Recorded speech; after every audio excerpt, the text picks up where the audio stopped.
हमारे बहुत ही आदरणीय महाराज लोग बम्बई से जो हमारे बहुत अच्छे दोस्त हैं, बड़ी बड़ी टीम उनकी भी आई हुई है, लेकिन मैं उनसे क्षमा भी मांग लूँगा, उनका नंबर शायद बाद में लगाऊंगा। लेकिन जो बाहर से लोग कुछ आए, पूना से, नांदेड़ से, तो अभी जैन मास्टर सुदर्शम पुणे से जो आए हैं, मैं उनसे विनती करता हूँ कि वो अपने विचार रखें।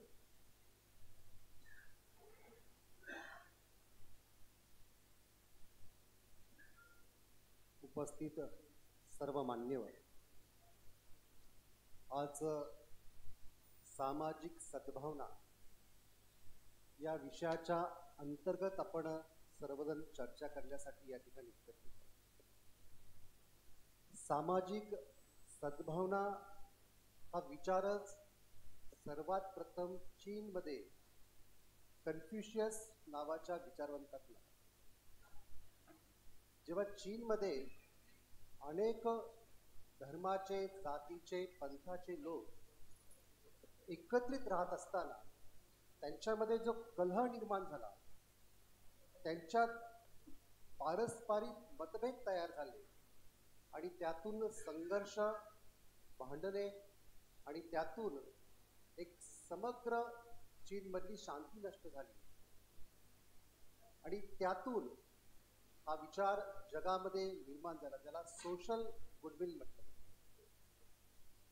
आता हे सोशल गुडविल आपल्यामध्ये निर्माण करण्यासाठी आपण जे विविध धर्माचे धर्मगुरू किंवा विविध धर्माचे प्रशिक्षण देणारे जे शिक्षक आहोत, गुरु आहोत, तर सद्भावना निर्माण करत असताना ती कुटुंबातून तयार केली पाहिजे।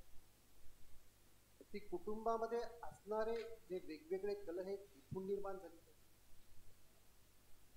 कुटुंबाच्या पलीकडे जाऊन समाजात ती निर्माण झाली पाहिजे आणि समाजामध्ये असणाऱ्या अनेक चालीरीती, रूढी, परंपरा, स्त्रीभेद, विषमता, एक धर्म आणि दुसरा धर्म यांच्यामध्ये असणारे मतभेद किंवा याही पलीकडे जर आपण पाहिलं तर वंशभेद, लिंगभेद, भाषाभेद, राज्यभेद, पंथभेद, हे पारस्परिक जे काही मतभेद जे आहेत, या मतभेदांना कायमच आपल्यातून काढून टाकण्यासाठी एकमेकांविषयी ग्रॅटिट्यूड, एकमेकांविषयी कृतज्ञता निर्माण करणे, एकमेकांच्या प्रती आदरभाव निर्माण करणे, म्हणजेच खऱ्या अर्थाने सद्भावना निर्माण करणे। सद्भावना ही एक मानसिक अवस्था आहे, जी मानसिक अवस्था एकमेकांना समजून घेण्याची निर्माण होते।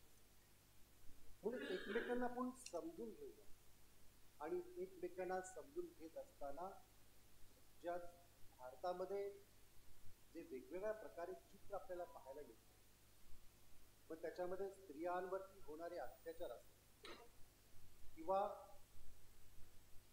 जातीतेमुळे होणारे अत्याचार असतात, अशा विविध गोष्टी की ज्याची आपण चर्चा 5 मिनिटांमध्ये करू शकत नाही, परंतु अशा अनेक गोष्टी आहेत याची आपण चर्चा निश्चितपणे जर केली तर एक एक गोष्ट आपल्याला स्पष्ट होईल की आपला हेतू काय। म्हणजे एकतर आपल्यामध्ये असणारे मतभेद नष्ट करणे, आपल्यामध्ये मैत्री प्रस्थापित करणे, बंधुता प्रस्थापित करणे, राज्य आणि देश, सरकार यांच्यातले आंतरसंबंध प्रस्थापित करणे, आणि याही पलीकडे जर आपण गेलो तर धर्म म्हणून आपली जी भूमिका आहे ही एकमेकांना समतावादी, बंधुतावादी अशा पद्धतीने निर्माण करणे, म्हणजेच खऱ्या अर्थाने सद्भावना आहे। आणि याही पलीकडे जर आपण जर पाहिलं तर एक इटालियन स्कॉलर आहे, ज्याचं नाव आहे ग्रॅम्सी, त्याने असं सांगितलं की प्रत्येक समाजामध्ये कुणी व्यक्ती शिकलेला असतो, कुणी वकील असतो, कुणी इंजिनियर असतो, कुणी डॉक्टर असतो, असा एक सुशिक्षित क्लास असतो आणि एक फार कमी शिकलेला एक क्लास असतो। तर यांच्यात पण एक अंतर निर्माण होत असतं, त्याला तो सोशल हॅजेमनी असते। ही सोशल हॅजेमनी जी आहे ही मिटवावी आणि पारस्परिक जे आंतरसंबंध आहेत ते प्रेमाचे, करुणेचे, मैत्रीचे प्रस्थापित व्हावे, यासाठी खऱ्या अर्थाने हा सद्भावना, ही सामाजिक सद्भावना आपण निर्माण करू, इतकंच बोलतो आणि मला या ठिकाणी संधी दिली त्याबद्दल धन्यवाद व्यक्त करतो. थँक्स. धन्यवाद जैन मास्टर जी.